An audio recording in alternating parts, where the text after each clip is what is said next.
Oh my gosh, we all have a collective crush on Molly. Anybody who is in the market knows that Molly is an award-winning anchor on WBTV at 5:30 and 11, and love seeing her there.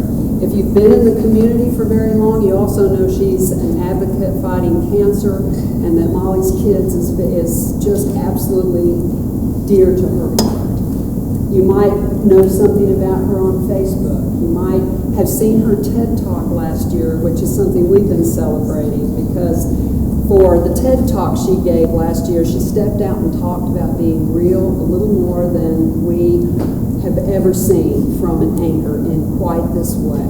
And so we said, wonder if she'd come kick off the spring for us. We just want a little bit of that spirit in the house. And she said yes, and I hope you'll help me welcome Molly Grantham.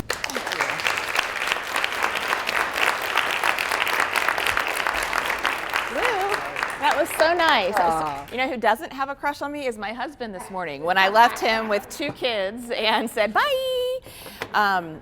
So that's very, very nice introduction. Thank you guys so much for having me here. I really am honored. When you all wrote and said, hey, we want to talk about real, being real, authentic, real words, real people, real stuff, taking off the mask, taking off the costume, I said, I'm in. And then they said it was 8 a.m. So then we're good.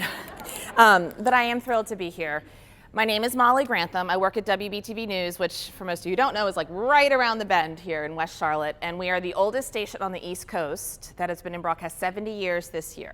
So BTV is a fixture as far as call letters and in the broadcast community, and it is truly an honor to work there.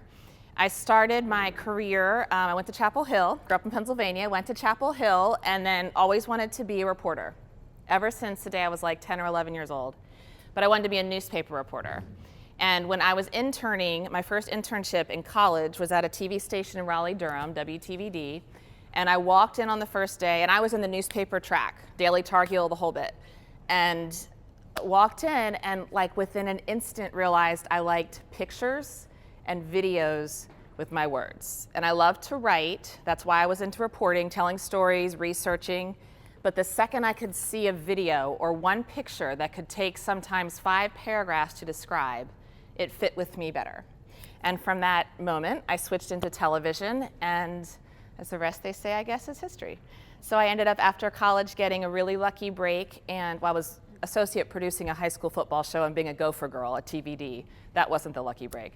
But they eventually let me get on air on weekends, which is a little unheard of, to get into a big market like Raleigh-Durham or Charlotte with no experience. So I had worked really hard. I was sleeping on the couches. I was chasing papers to anyone. I would do anything anyone asked.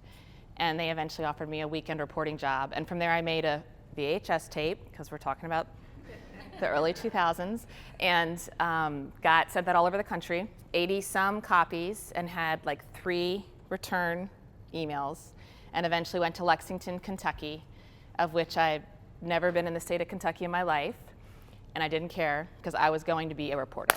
Not the intern who made it, not the gopher girl that got a chance. I was going to be a reporter. And I went there for 3 years and worked my tail off and loved every single second of it, and came to Charlotte, got an offer from BTV back in 2003, and I thought it'd be a stepping stone, and I'm still here almost 16 years later. So it's been a wonderful, wonderful thing. But I think about it, I came when I was 25, single, not married, no kids. And then you realize you're in Charlotte and life keeps moving on, and it's such a great place to live, and it's such a great place to raise a family that it's been such a good fit ever since. So that's kind of my background on me, and I do want to open up to question and answer at the end. So if you guys think of anything or have any burning question, please, please, please, please, please, please ask. I'm an open book about media or Molly's Kids or cancer or all these things people come to ask me to come speak about, and rarely is it about being authentic. So I wanted to really focus on 3 things here today that encompass what I think is authenticity and real life. But if any other question on, let's say, fake news, real news, which I get pretty much every day of my life, feel free to ask at all, and we can have a question and answer at the end. But the 3 things I wanted to talk about today were, number 1 is the Tedx Talk. Raise your hand if you saw it. I don't want to, oh good, I'm glad not many of you actually did. And thank you for those who did. I called my Tedx Talk last October, The Real We Are. And I was actually going to start by calling it The Roles We Play, but the more I worked on it, And anyone who's interested in a TEDx experience, it's a grueling process. You have coaches, it's 6 months long, you have to meet with them every week over the summer, and they help me see that the roles we play is overused and sort of predictable. But what I was saying was the opposite of that, the real we are. And that's where I landed on the title of it. I've not given the talk since, so I thought I'd probably give parts of it at least today. And the second authenticity type thing I wanted to talk about was storytelling in the news, which we're really making a shift, especially at 11 o'clock to do so. And the third thing was a book I wrote, my first and only book about being real, the real life. It's called The Off-Camera Life of an On-Camera Mom, the real life of parenting and being a woman in particular who's trying to have a career, a 55-hour-a-week career, and also raise children. And sort of the struggle of that. Not the shiny, happy version of that, like the real life version of that. So those are the three things, and then at the end we'll have Q&A. Does that work for y'all? Okay. So the TEDx Talk, The Real We Are, it begins with saying that this is me. This is the real me. And the real me, I like the real me, but the me that most people see, 100,000 people, give or take some, every night at 11 o'clock, and less than that, but still tens of thousands of people during the 5 and 5:30 shows, is a very forced, hairsprayed, happy, smiley version of what I am. And I'm jeans and sundresses and cowgirl boots. Like, that's who I am. And I always run late. And I hate working out, so I don't do it. And I love junk food. And I can be very, very messy and also very controlled and organized, and I can drive people nuts. But you don't see that on TV. So what we present to 100,000 people, give or take again, every night, is her. So there we are. Isn't she so smiley? Isn't she? And before we had the headshots, we just had highlights. So isn't her hair so nice? Isn't it nice? And aren't the cheeks, the extra rosy stuff there? Isn't that beautiful? So that's Molly. Isn't that great to meet Molly? Oh God, she's so friendly. I really like the Molly there, right? That has bugged me for a long time. And I know that my job is an extreme of the roles that we play and not the real we are. But I believe, and I really believe this, that all of us have some level of facade that we play in our daily lives. And we also have this authentic self inside too, waiting to crawl out. Maybe more so for women than men because of the mask and the makeup and the costumes that get judged more harshly, but I believe it applies to all of us. That we have some role we play in these working worlds that we live that isn't really the actual authentic self inside. So again, 100,000 people, give or take, any night, and that doesn't count, by the way, social media, that doesn't count websites, it doesn't count WBTV.com, doesn't count the fact that if you mess up, it lives forever on YouTube. And like whatever you look like every night is out there to tons of people that then start to think that's you. But more importantly, whether they think that's me or not, that's what they think we all are, right? That's what it tells you society should be. And so in the TEDx talk, it was like, here I am, and I'm messy, and I love my kids, but I can never be a mom that's in school, ever. I work 2 to midnight, you guys, like every day, 2 to midnight, Monday through Friday. I can't do any after-school thing. I can't be the homeroom mom that volunteers. I one time had someone tell me they have a 7:30 a.m. muffins for mothers, and I was like, I'm not making your muffins for mothers, I'm sorry. And I'm not making you muffins either, so we're gonna be good on all of that. But that is what is perpetuated throughout society with all news stations, you know, with all sort of the industry as well. And the issue with giving the TED Talk and the issue of coming out in jeans and cowgirl boots and saying that's not really me, and what you see at night is me as a personality, but not me as necessarily a look, is that it ends up, my fear was I didn't want to trash the industry of television journalism because I love television journalism. And I believe, especially in this day and age, in television journalism.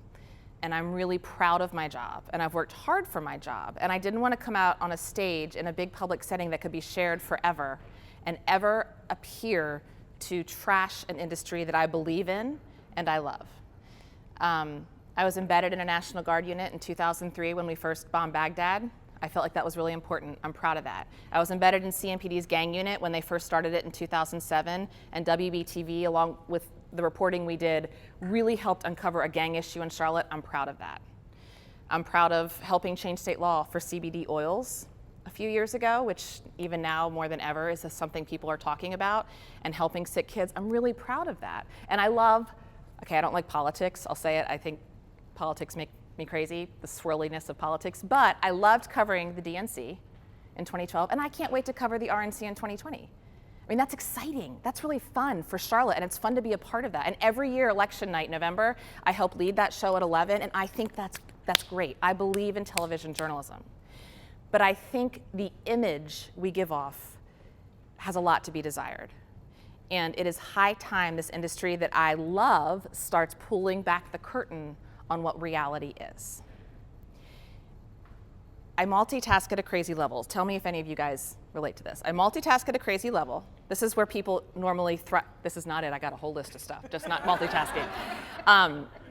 But this is like people who thrive in corporate settings. Generally, multitask at a crazy level, battle problems with control, have a mind that does not stop, can be a good friend, a good listener, can be an overachiever, can be a perfectionist, and they take on other people's problems as their own because they solve things and they own things.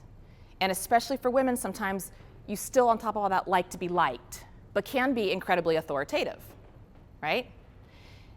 Effortless is a major goal and constant compliment. So in the middle of all that, what we're doing every day, for me, again, 2 to midnight, you then add the hair and the makeup and the costume. And again, my job's an extreme, I know that, a television news anchor, but any woman high up anywhere, right? Any corporate job, meeting with clients, sales packages, having meetings, you have to have the right appropriate clothes, or you have to have makeup on. You have to have rosy lips, or your eyes pop, or concealer. You actually have to wear something called concealer to conceal parts of your cells before you can even be deemed worthy to be in that room in the first place. Which is crazy, isn't it? So here's the next point on all of that, okay? What do you guys notice about this guy? You might not notice anything. He's an Australian news anchor. He's an Australian news anchor. Besides the goofy looks, what do we notice? Same suit.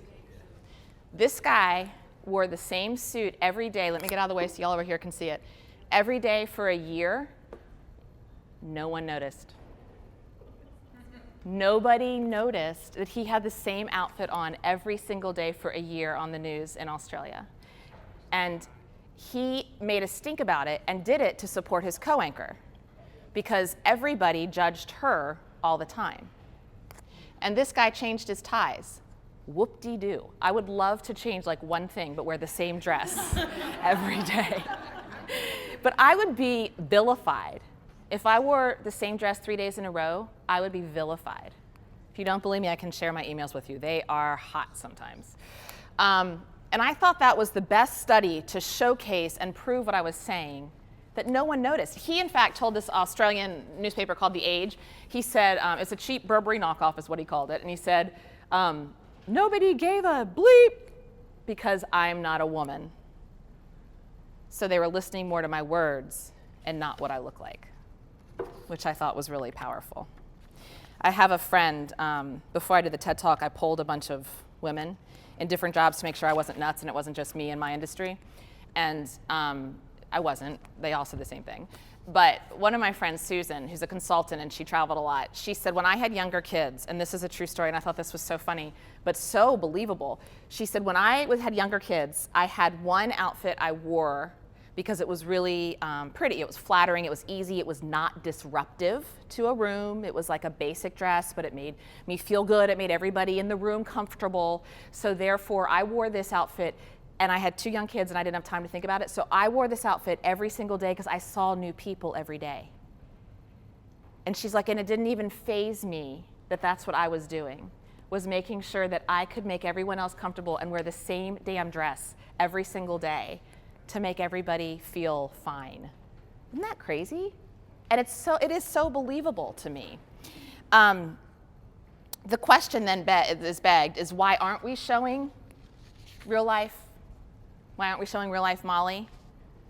And if you ask a boss, who's generally a man, although we have females high up in the news, but if you ask a boss, they will quickly answer, because people don't want to see messy Molly. People don't want to see messy women. People won't take messy women seriously. And I'm not even slamming them for saying that, because I think there's truth in that. So I think that is where sort of the rubber hits the road, because there's got to be some happy medium.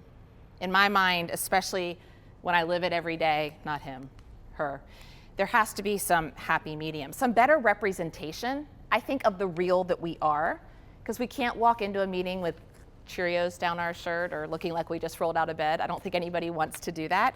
But this shiny attempt at perfection is the other extreme. And it's not a new problem. I mean, you guys know what? Diane Sawyer, Barbara Walters, Oprah.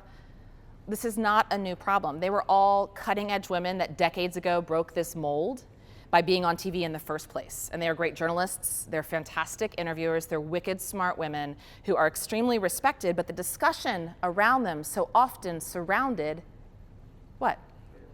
Their looks, their haircut, their weight. Exactly, their weight. It's not a new discussion. The issue that I would argue in today's world is different, is that most of those women that were cutting edge were breaking a mold by being on TV once a day or a pre-taped afternoon show. WBTV right now has 12 live shows a day, and we're starting a new one in the fall, so we're gonna have 13 live shows a day. We have a 4:30 a.m., 5 a.m., 6 a.m., 9 a.m. for an hour, morning break is our lifestyle show, a noon, a 4 for an hour, a 5 at 5:30, a 6, a 7, a 7:30, an 11, and we're starting an hour at 3 in the fall. So yes, those women broke a mold and were judged, but with this Instagram filtered perfect social media world that we live in now, and it lives in infamy forever, and we're on TV all the time, and it just keeps going and going, and it's way more opportunity, especially when it's live, to have something that is wrong or be made fun of. It's just a different world.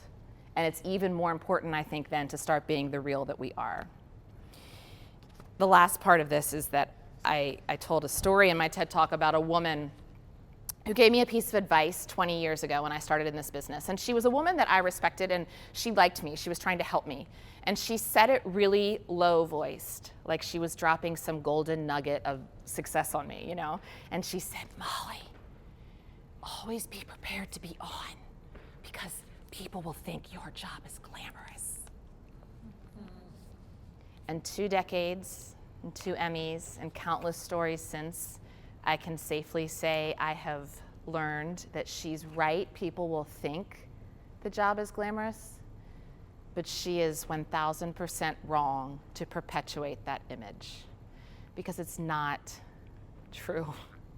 The job is not glamorous, not if you're doing it right. Local news is not glamorous. We are telling tough stories, and the deadlines are insane, and I'm staring right here at my friend LaToya Boyce, who used to be the producer at BTV and is now in the private sector, and she's killing it, and she's awesome. But she can verify it is an insane job, and it's grueling, and it is not about, you know, glamour. But the emails I get, the comments I get, and I will cop that as I've gotten older, it's shifted a little more, which I appreciate. But men and women too. It's not just men that want to judge you. Sometimes women are harsher on each other, definitely. So I think there's a lot of truth in that, and pulling back the curtain and taking off the mask and saying it is the same kind of industry as other industries, and it's more a social problem with women, and showing the real we are, right? Not just the roles we play. There were 3 takeaways from the TED Talk that I wanted to give everybody, because I always love a good talk, but I hate at the end there's no call to action, or there's no like something to do now. So the 3 things that I was mostly thinking of was, number 1, check yourself. Like, women, start taking off your mask a little more. Maybe not all the time, because I don't think the world is ready for it all the time. You know, none of us really want to roll out of bed straight and go to work. That's not exactly what I'm saying. But to sometimes let your real self, authentic self inside show, and men, help us. It can apply to everybody. I did this on Instagram last year for International Women's Day, right? So I sort of flippantly, to be honest with you, put this out. I wasn't thinking it was any major deal, because that's me. The side on the left shows the time a 3-year-old and a 6-year-old, and I get about 4 hours sleep every night, and there's permanent bags under my eyes. There's no makeup. The hair's like messy, and I hadn't curled it or sprayed it in place yet. And this was 20 minutes later, and I did all the stuff I had to do, and then I ran out to set and immediately started taping things and was live for deadlines, right? So I thought International Women's Day, side on the left is authentic and real, so you guys can see that, and side on the right is what you'll see, when you go live in 20 minutes, you turn on your television. And that took off. Hundreds of thousands of people on Instagram and Twitter and Facebook really responded to that, and it made me, actually, it was sort of the thing that made me think I should try a TED Talk, because I think people want to see the authentic. That's why I say check yourself as the first call to action. People want to see the real. So again, just start in ways you find it comfortable and ways that you want to, and sort of push that envelope. Start showing your real self a little more. The second thing I thought as a call to action was just recognize we all have flaws. And flaws are what make us interesting. I mean, flaws are real. Flaws are what really matter. And the third thing was, when you turn on the TV tonight and you watch any channel, I don't care what channel you watch, whatever you watch the TV tonight, I'll be on at 5:30 and 11, sidebar. And you see a woman at her job, before you quickly start instantly saying, oh, her hair looks like crap, or is she sexy enough for me? Just remember, that's a woman at her job. That's just a career. And so sort of try and reassess your own mind in looking at my industry in particular. Although the most important issue, I think, is all of us trying to check ourselves and showing a little bit more authenticity inside. And that was my TEDx talk, summary of it. Thank you, guys.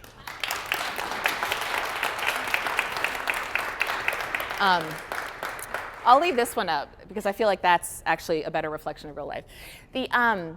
What did you guys think, actually? The message landed? Okay, good, because I was really unsure even in the moment. TEDx is a sort of crazy process, and you walk out and then you leave, and then there's someone else and you leave, and you don't really end up getting a lot of feedback unless people take the time to tell you, which is always, as you know, harder to get people to take the time later to tell you, especially when there's 13 talks in one day. So I love hearing if the message lands, or people that have issue with it too. It doesn't need to be compliments. I just like having a discussion about the discussion. The next thing I wanted to bring up with authenticity was storytelling in the news. So there's been a push lately, at least at WBTV, and I can safely say with our 11 o'clock news, which I have huge pride in, and let me say with Paul Cameron, who retired. You guys remember Paul Cameron? 37 years in Charlotte. He retired along with Delano Little at the end of December. And so they didn't replace Paul, and Jamie Bowl does the 5 and 6, what Paul used to do. But I'm the solo anchor at 11. And we're the only station in the country right now that has a solo female anchor at one of the prime shows, prime meaning 6 or 11 o'clock. And I am hugely proud of that, especially that it's a female, right? And not just, sometimes it's typical and expected because of the TED Talk we just heard, to have a male voice being the booming voice of credibility. I love and I'm proud of, and I'm really excited BTV believed in us to try that. So with the switch of BTVs at 11, of being a solo female anchored show, we have a really great team of people. And our push has been, how do we make it appear, and this is kind of like the inside baseball stuff that you won't, it's just what we've been talking about inside the meetings but would never necessarily be public, would be how do we make it appear where it's addition by subtraction? So how do we make sure viewers feel like they're not losing something because such a credible long-term name in Charlotte, Paul is gone and Delano left as well, and Eric and I are doing the weather and the news with this great team of reporters. And my input on that was, well, we've got to stop covering crime, crime, crime, crime, crime. I think the blue lights and the bad guys shooting bad guys, we're tired. I'm tired of it. We are tired. A community is tired of it. If it impacts people, if a stray bullet hits an innocent person, that's a story. I'm not saying we don't cover the news, but to constantly highlight the rat-a-tat-tat-tat-tat-tat of stuff that impacts nobody, I'm exhausted. We're all tired. And so what we have really tried since the beginning of this year at 11, and it's not some big announcement or newspaper article, we're just sort of subtly doing it like revolution by evolution, and to storytell more, to feature things that why does it matter to you?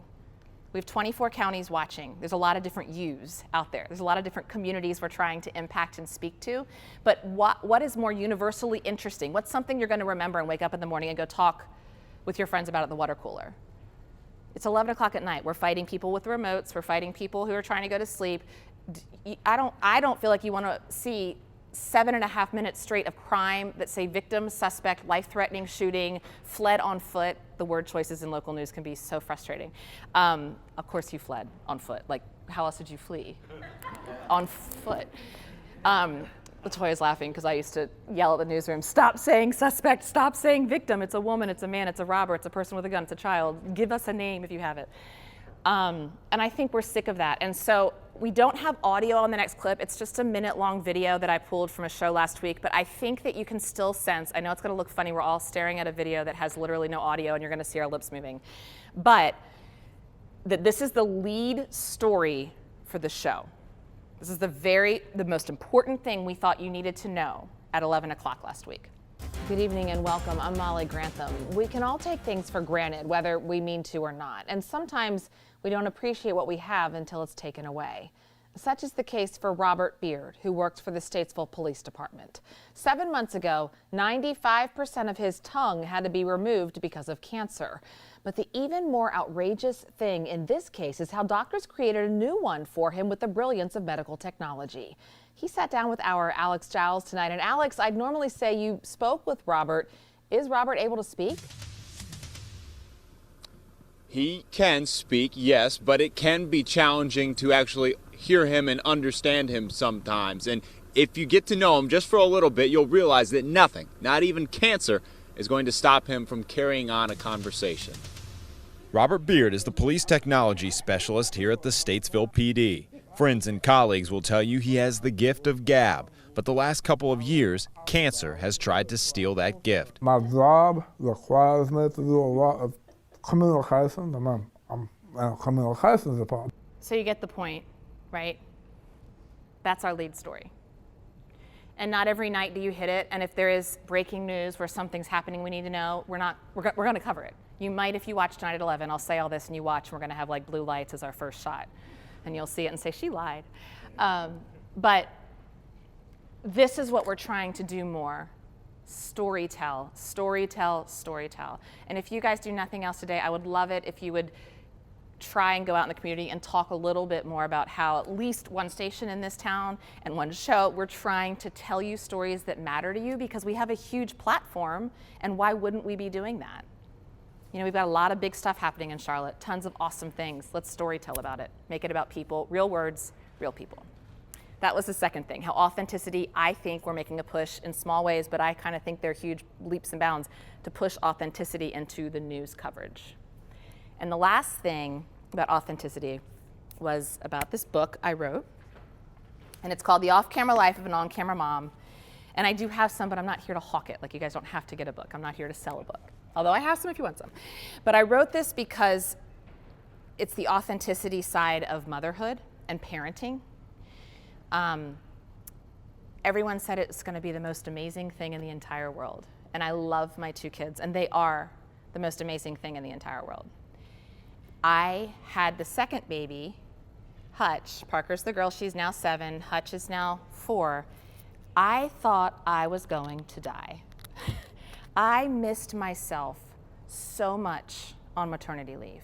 I had a 3.5-year-old, and he was 6 days old, then 7 days old, then 8 days old. And nobody was telling me the truth about that. Everyone kept saying, isn't it amazing? Aren't the angels singing like every day? Don't you love it? And I was like, I'm so unhappy. And it wasn't a diagnosed post. It wasn't anything like that. It was, I knew what it was. I missed me. And the second, I did it with one baby and it was okay. You know, I could handle it. But the second one changed the deal. And the second one, by the way, no one brings you flowers. There's no gifts. No one cares. I already had the first one. Like, there's no parades when you come home. Husband goes straight back to work, so you're really left there with both of them. And it was really tough.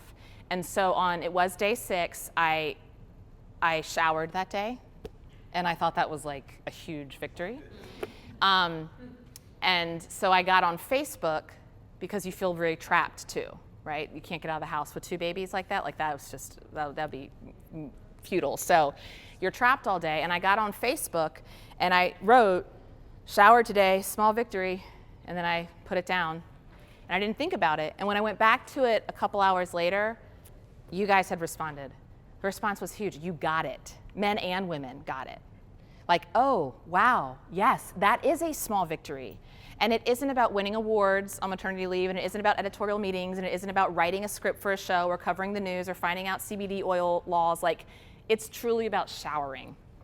And I had to make sure, I had to change my way of thinking into knowing that was okay, because no one had told me that was going to be okay. You know? And so week 2, I then wrote something week 2 about time management. And then week 3 was, I don't remember what it was, but every week I started writing something. And you guys responded. And it helped me through maternity leave, getting through it and remembering who I was. I was writing about different things than I used to write about, but I was still writing and talking to this moving world outside that I just didn't have in my head or in my house. And it was awesome. And when I went back to work, I thought, okay, great, that's done. And it's actually the lady who cuts my hair, and she was like, you better start writing about that. I don't want to miss these blogs. Like, you better keep writing about that. So it started into months because I couldn't keep up with weekly posts with the 55-hour-a-week job. So it became week 1, week 2, up to week 12 with maternity leave, and then month 4, month 5, month 6, month 7, and this month will be month 52. I've never stopped. So the book is week 1 up to month 30. And they're the real life stories. They're funny, I think. Sometimes loving, sometimes want to pull my hair out, but they're the off-camera life of an on-camera mom. And I have a lot of comments from people in the community because that's why I did it. I didn't do it to write a book. I didn't know I was writing a book when I was doing it. It was I got to month 29 and I thought, maybe there's something here. And so I wrote one more month and started editing it. But it's, if you guys want me to, I don't know the timing, and I do want Q&A, I thought I might read a section. You said positive morning stuff. This is sort of funny to me. Well, where is it? I had it marked. It was month 14, and I was traveling. I won't read the whole thing, obviously, but this section, it was around Christmas time, and we'd gone to Kentucky, where my husband's from, and so he had, work-wise, basically wasn't on the flight with us home. So it's me, it's 5:45 a.m., it's Parker, and it's Hutch. He's 14 months, and she's 4 1/2. Okay, yeah. So, because good planning has us at Louisville International early, I don't mind the frustrations of one security check line being open, despite 200 people trying to get through.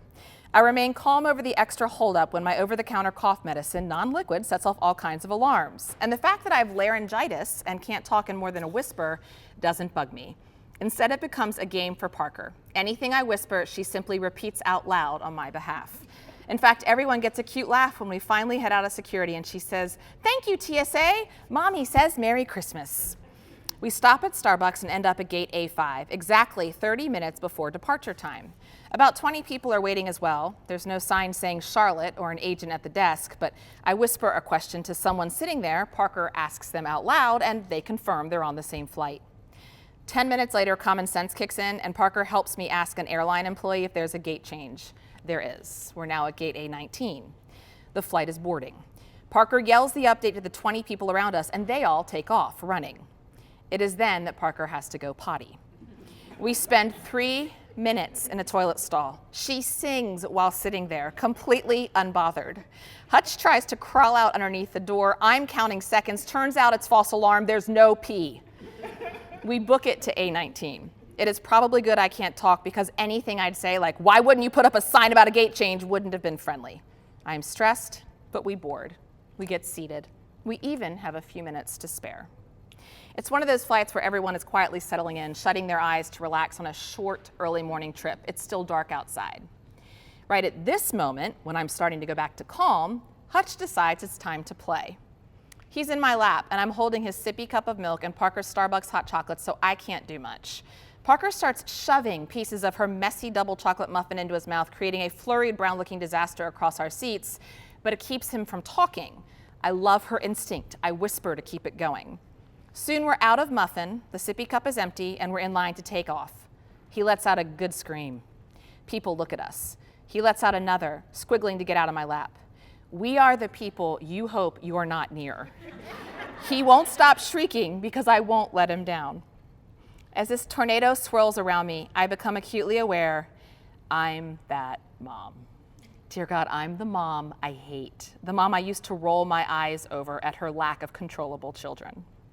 But a tornado is a tornado, and you have to react fast. So instantly after that thought, I wrestle a Ziploc bag of goldfish out of the bag under my seat. He generally likes to shake it around like a rattle to watch food make noise. For 30 glorious seconds, Hutch is happy, shaking and shaking and shaking that bag. We are now first in line for takeoff. All of a sudden, yes, this hurts to type even 36 hours later, 300 goldfish go flying. The Ziploc bag must not have been fully sealed. I see orange crackers land on people seated around us. My internal thoughts come out in a whisper. Parker hears them. She yells, "Shit! Mommy says she wants to die!" Every head swivels. I can't actually speak, so I raise my hand. I have no idea why. I suppose I'm acknowledging being alive. I whisper to her I didn't really mean it as I see people across the aisle pick goldfish out of their hair. Once the plane is level, I plop Hutch in Parker's lap, take off my seatbelt, and begin picking up 300 goldfish. I don't bother to say sorry because I can't talk. Finally, I give up. I grab the last fish I can and free Hutch to walk up and down the aisle. Probably not the safest decision, but there's no turbulence, and at some point, you just do what you have to do. He starts making friends in the way 14-month-olds demand attention when they toddle by. He also decides to take a power nap right there in the aisle. I let him, and there's a picture, he didn't believe me. But here's the thing I noticed during those agonizingly long 45 minutes. No one is complaining, at least not to me.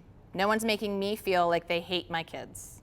And I guess they probably do, and if I didn't know them and love them endlessly, I would today too. But no one is letting me know. No one seems to care if Hutch is walking into their space, smiling goofily and yelling some unintelligible word as they try to sleep.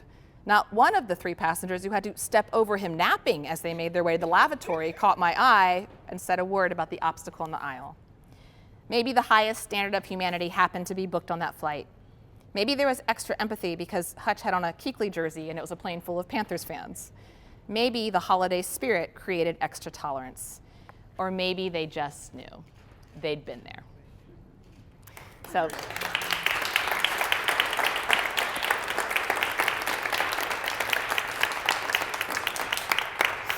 we have time for a couple of questions, and then we've twisted her arm, and Molly is going to sign copies of her book in the back if you're interested in that. But who has a question for Molly?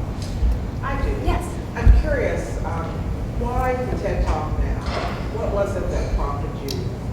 It's a great question. I think the Instagram picture that went everywhere helped, and I've always liked watching TED Talks. I never really considered giving one because I have a lot of public speaking I ended up having to do anyway. I didn't think I don't know, but it just hit me when I saw that picture go somewhere and the message came in my head. It was more the message. It wasn't like, I want to get on a TED Talk stage, what do I say? It was, I have this message and I need a platform to say it.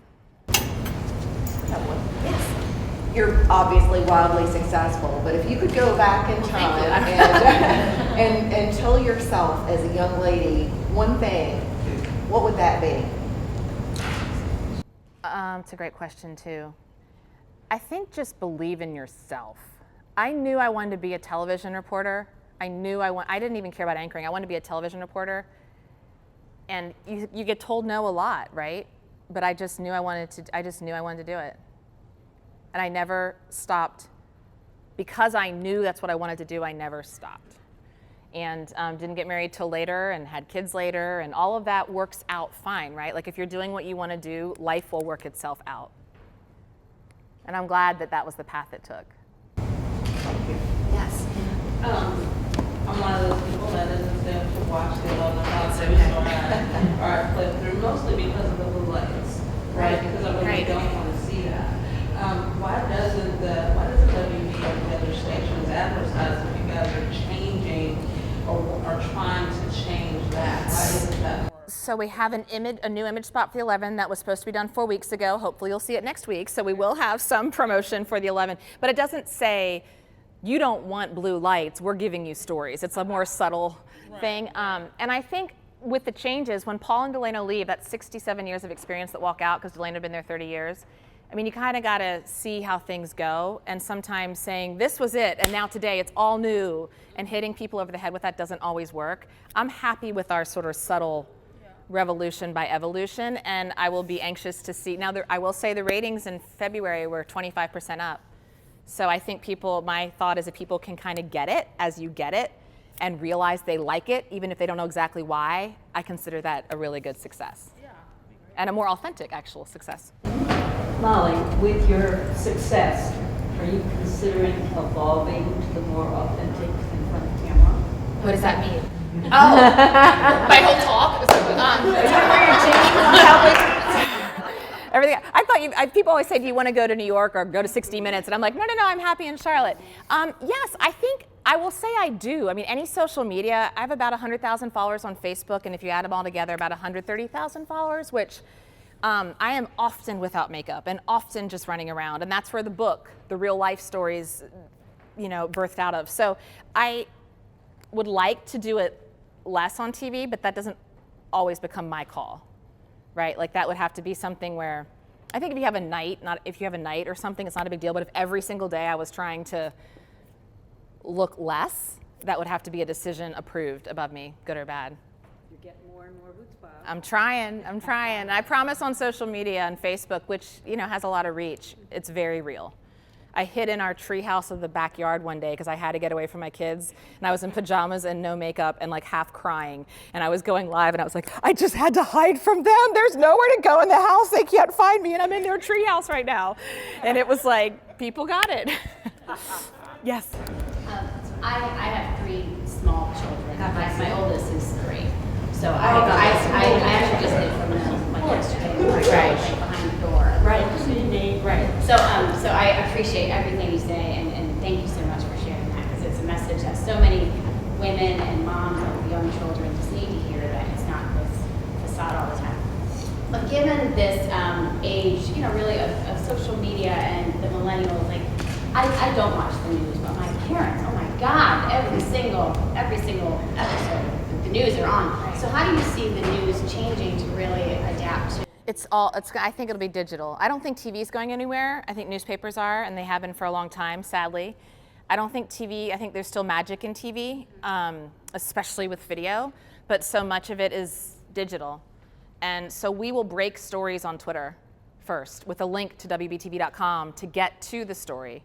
When D'Angelo Williams this is a couple years ago, but when he was leaving the Panthers, and we had that exclusively, and this was like the first time we really did that at BTV. He had met me in the airport hangar, or the helicopter hangar, actually on a Saturday morning to go on camera and tell me the whole thing, and so Monday we're gonna break it. The Panthers hadn't even announced it, and we broke it on Twitter at 3 p.m. and said, watch tonight at 6, with a link to what I'd written for the web. And because that's what you see ESPN doing and everybody else doing, and so I think a lot of it is digital based and social media based. Which there can be good and bad, right? The bad's sort of obvious. The good is you don't have to watch right at 6:07 to see that 3-minute story. You can get it on your time, on your platform, your phone. Wonderful. I cannot thank you enough for coming out. I do have to tell you, we have 10 past presidents from Leadership Charlotte here who came to see you. Stop. Thank y'all.